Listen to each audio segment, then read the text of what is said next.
assumir um compromisso muito importante com quem está do teu lado nesse momento. Olha para a pessoa que está do teu lado e fala: não me deixa dormir.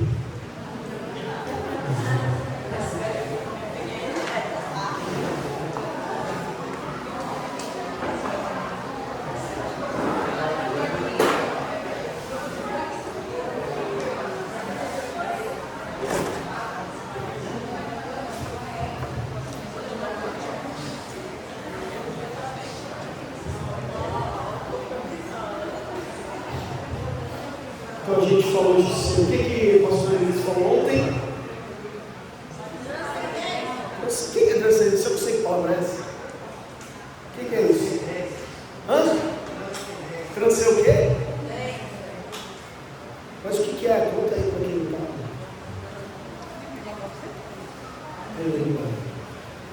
E eu falei sobre o que hoje? Não é? Identidade.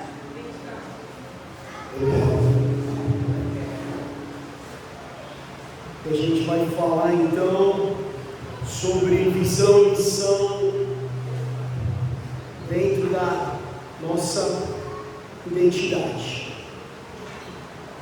Temos, hoje separamos a pergunta então de Moisés para Deus: quem sou eu? Deus responde: eu estou contigo.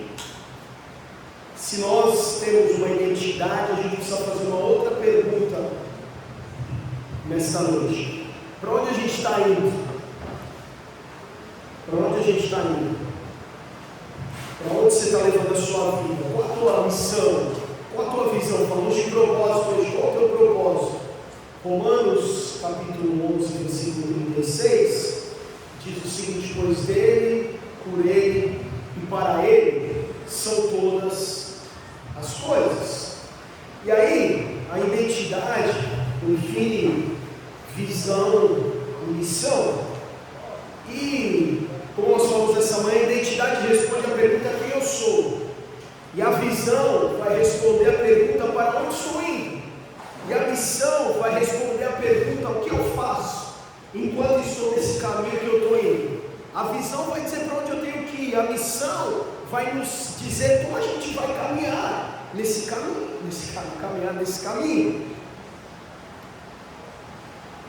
Se não entendemos a nossa identidade, irmãos, eu e você vamos viver uma missão equivocada, vamos viver sem rumo. A nossa identidade fala sobre sermos criados para a glória de Deus. Isaías 43:7 fala sobre isso: a quem criei para a minha glória. Existe uma frase de João Calvino que diz: nós nunca conheceremos verdadeiramente a nós mesmos, nós não vamos conhecer a nós mesmos até que a gente possa contemplar a Deus, até que a gente possa entender qual é a nossa real, qual é a nossa verdadeira identidade. Nossa vida só vai fazer sentido quando nós entendermos que ela começa em nós. Não tem nada de nós essa história. Começa nele, tem a ver com ele. E aí, como nós lemos o texto de Romanos, nós podemos entender que tudo começa em Deus. Por quê? Porque dele são todas as coisas. Deus é a origem então de tudo. Lá em Gênesis 1:1 a gente vê Deus criando todas as coisas.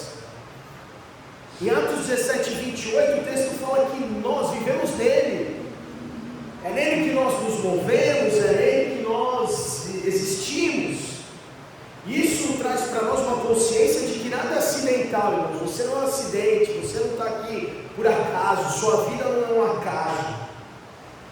Pode ter tido até algum acidente no meio do caminho, você acha, mas foi tudo planejado por Deus. E se tudo é dele, de Deus, então a nossa vida não pertence a nós. Meus dons não são meus, são deles. Meus talentos não são meus, são deles. Tudo que fazemos é para Ele. Tozer diz que o propósito supremo da vida é glorificar a Deus e desfrutá-lo para sempre. Porque quando a gente entende que a nossa identidade está nele, a gente vai poder viver realmente uma vida vida para a glória e honra dele, isso vai ser prazeroso para nós, irmãos, porque nós sabemos exatamente qual é a nossa visão, para onde temos que ir, e nós sabemos exatamente como nós vamos executar a nossa missão.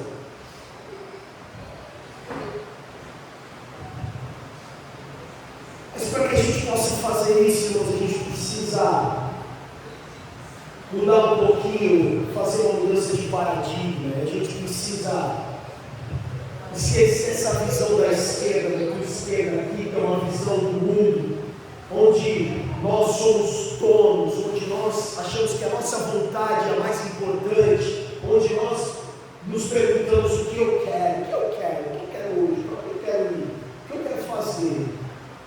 Nós precisamos quebrar esse paradigma, nós precisamos então viver a visão do reino,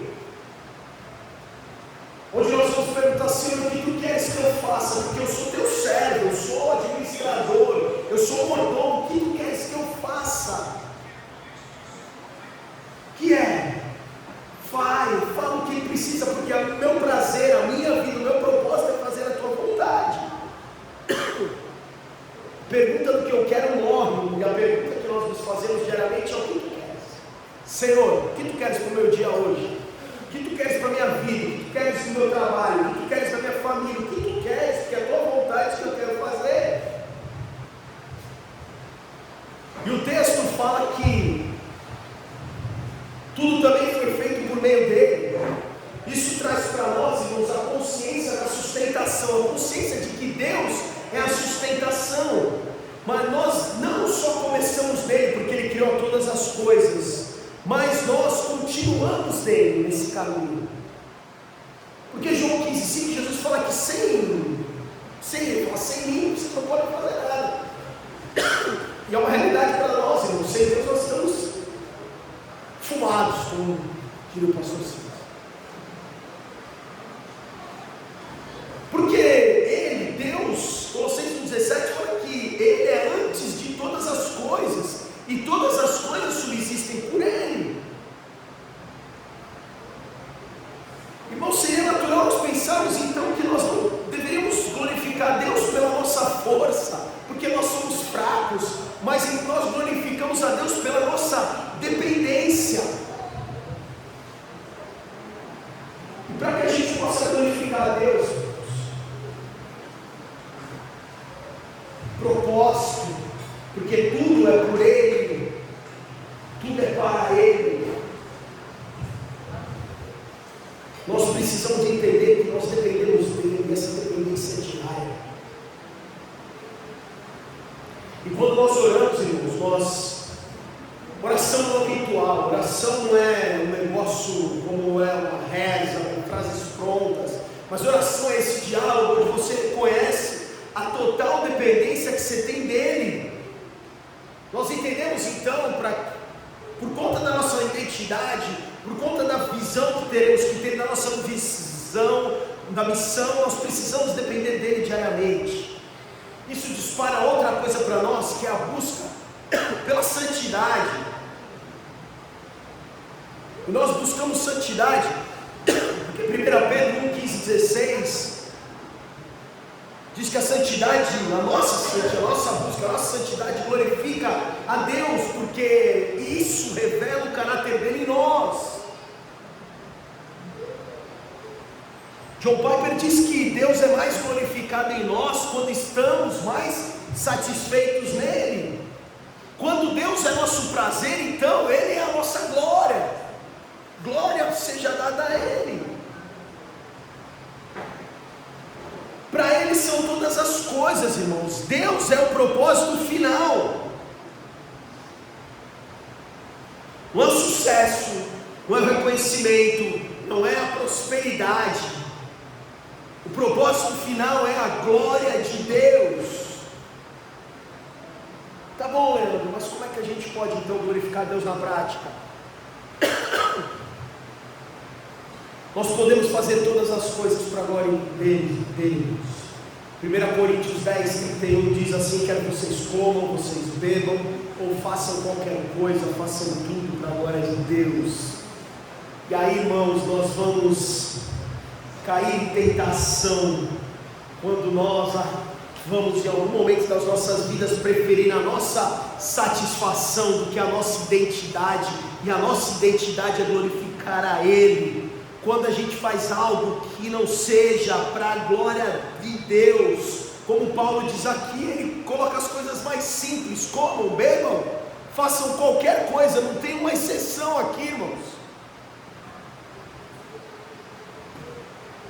Façam tudo para a glória de Deus. Quando então a gente faz algo que não é para a glória de Deus, nós estamos preferindo a nossa satisfação do que aquilo que nós nascemos para fazer, o nosso propósito, a nossa missão, a nossa identidade. Mas quando nós fazemos para a glória de Deus, tudo se torna louvor, irmãos. Tudo. A coisa mais simples que você faz. Isso quebra qualquer paradigma entre divisão de secular, de santo, de sagrado. Então, quando eu prego, eu estou fazendo para a glória de Deus. E quando eu lavo louça, não estou?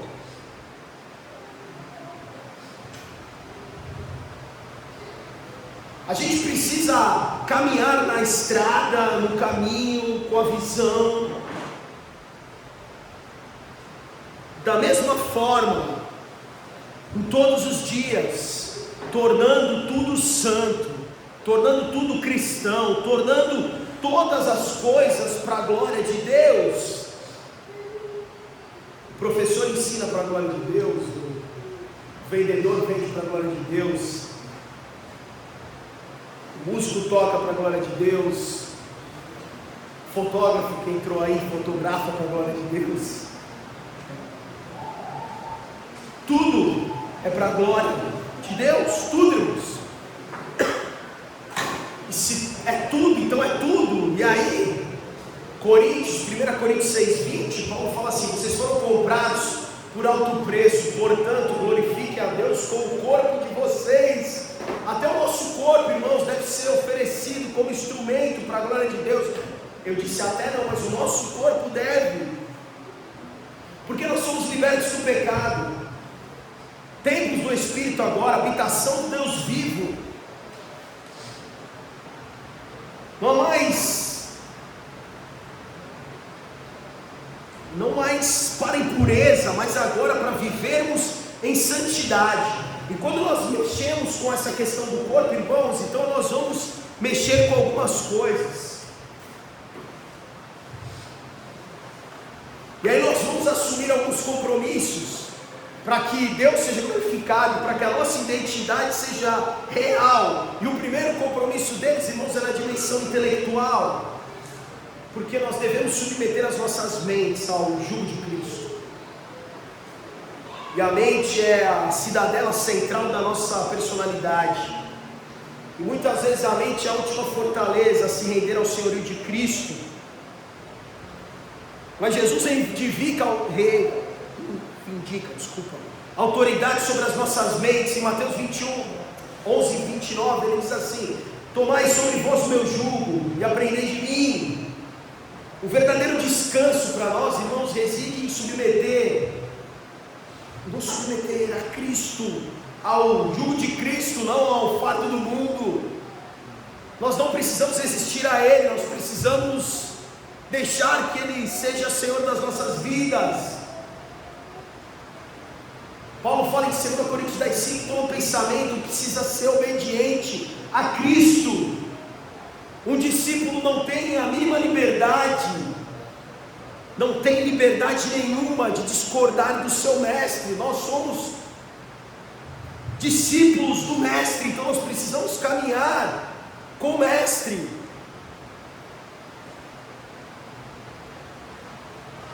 Parece que é algo difícil, muitas vezes é insuportavelmente difícil, mas só é difícil se nós tentarmos resistir a isso. Para quem se submete voluntariamente, o fardo é leve. O fardo é leve. O segundo compromisso, irmãos, é na dimensão moral. E nós sabemos que por todo lugar ao nosso redor os padrões morais estão desabando. É um fato. O relativismo permeou o mundo, tem até se infiltrado na igreja. Muitos deturpam a Escritura, por sua conveniência, pegam, pincelam textos, passagens, tiram do contexto e fazem aquilo que acham que precisam fazer. Jesus nos convida a viver a obediência, Jesus nos convida a viver segundo o Espírito. João 14:21, o texto fala que Deus nos mandamentos e obedece os mandamentos. Esse é o que me ama. Você obedece os mandamentos de Cristo? Então você ama. Se você não obedece, você não ama. E aquele que me ama será amado por meu Pai, eu também o amarei, me revelarei a Ele. Qual a maneira que nós provamos o nosso amor em Cristo? Obedecendo aos seus mandamentos. Irmãos, nós precisamos viver para Ele, por Ele. Isso traz para nós algumas responsabilidades, o compromisso na dimensão intelectual, o compromisso na dimensão moral, uma vida, irmãos, vivida para abençoar pessoas. O projeto de Deus nunca foi individual, ele é coletivo. Deus é glorificado quando nós expressamos o amor, a compaixão entre nós, porque nós somos o corpo de Cristo em ação na terra. E aí nós temos um terceiro compromisso, que é um terceiro compromisso na dimensão vocacional. E nós precisamos então gastar as nossas vidas em serviço, num serviço libertador. Nós falamos do primeiro compromisso na dimensão intelectual, o segundo compromisso na dimensão moral, para que a nossa identidade seja real, para que nós possamos cumprir a nossa missão. O terceiro compromisso agora na dimensão vocacional. Cada cristão é chamado a dar a sua vida em ministério. Somos chamados a ministrar ou servir de alguma forma. Essa é a natureza de nós que somos seguidores, porque nós somos seguidores de alguém que assumiu, lá em Filipenses 2:7 isso fica claro, a própria natureza de um servo, que declarou claramente que não tinha vindo para ser servido, mas veio para servir. Se nós batemos no peito para dizer que somos seguidores de Jesus, é inaceitável, é inconcebível que a gente esteja gastando a nossa vida de outra forma, que não seja servindo, vivendo para o próximo. Nosso trabalho diário tem que ser uma esfera mais ampla, em que Jesus exerça o senhorio dele sobre nós. Colossenses 3, versículo 23 e 24 fala assim: tudo que fizerem, façam de todo o coração, como para o Senhor e não para os homens, sabendo que receberão do Senhor a recompensa da herança, e a Cristo Senhor que vocês estão servindo. É um quarto compromisso aqui, irmãos, um compromisso numa dimensão social. Eu e você temos responsabilidades como seguidores de Cristo, responsabilidades individuais, responsabilidades sociais. Aí você fala, então eu tenho que levar a marmita, sair na rua. Fala, irmãos, a gente tem esse compromisso com a nossa família, em primeiro lugar. A gente tem um compromisso com a nossa vizinhança. A gente tem um compromisso lá com a firma, lá com a empresa. A gente tem um compromisso na nossa comunidade. A gente tem um compromisso na nossa cidade, no nosso estado, no nosso país. E por aí nós vamos.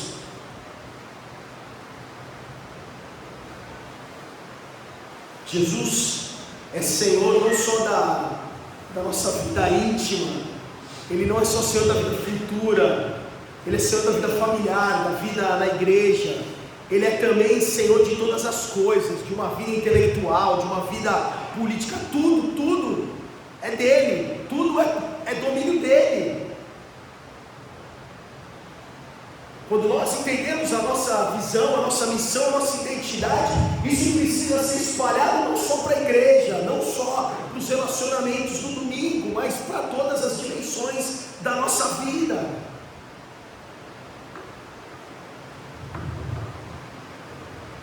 Vida privada, família, trabalho, sociedade. Ele é Senhor de todas as coisas. Ele é Senhor de todas as coisas. Nós temos um último compromisso, que é uma dimensão global, para que a nossa identidade seja real, para que a gente possa realmente viver essa missão, que é eu e você precisamos, como seguidores de Cristo, zelar pela honra e glória do nome dele. Pensa a importância disso. O destino final dessa história é que todo joelho se dobrará, toda língua confessará que Ele é o Senhor. A nossa vida é um reflexo de Deus. Nosso compromisso, a nossa identidade traz para nós a responsabilidade de zelar pela honra e glória desse nome, desse Deus que está com a gente, que disse que é o Eu Sou. Se Deus deseja que todos possam reconhecê-lo, esse deve ser também o nosso desejo.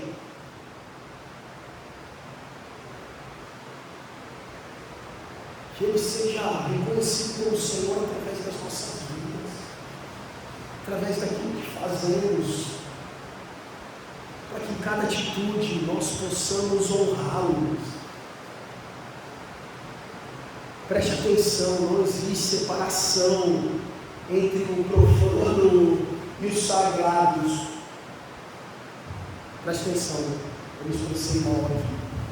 Não existe separação entre o dia a dia, o secular, não é profano, desculpa, o secular e o sagrado. Não existe. Nós fazemos tudo, nós estamos jogando bola, nós estamos jogando bola para a glória de Deus, nós estamos na piscina, nós estamos para a glória de Deus, nós estamos comendo 3 pratos de macarrão, nós estamos comendo para a glória de Deus, nós estamos tocando para a glória de Deus. Você está lavando louça, você está limpando a bunda do seu filho, desculpa, é para a glória de Deus. Se eu tivesse um grupo de jogos em casa, eu ia usar outros exemplos aqui.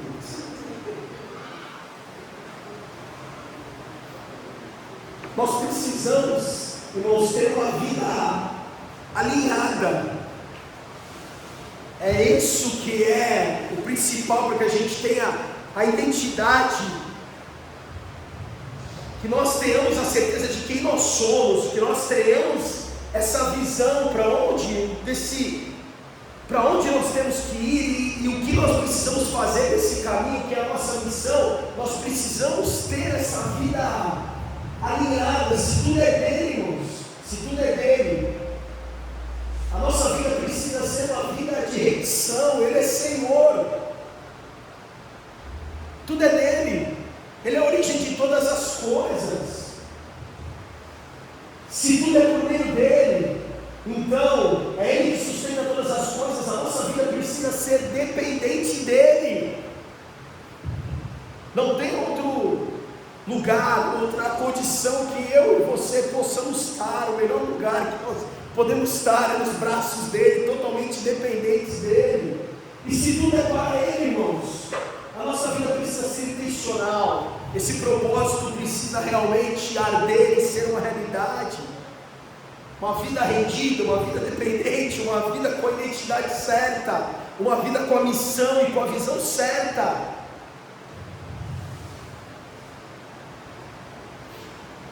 Para onde estamos indo? Essas são as nossas últimas perguntas. Para onde você está indo? Para onde eu estou indo? A resposta certa é: para a glória de Deus. Quem sou eu? Alguém criado para glorificá-lo. Qual a nossa missão? Viver para Ele, porque tudo é dele, tudo é por Ele, tudo contemplaram a Ele.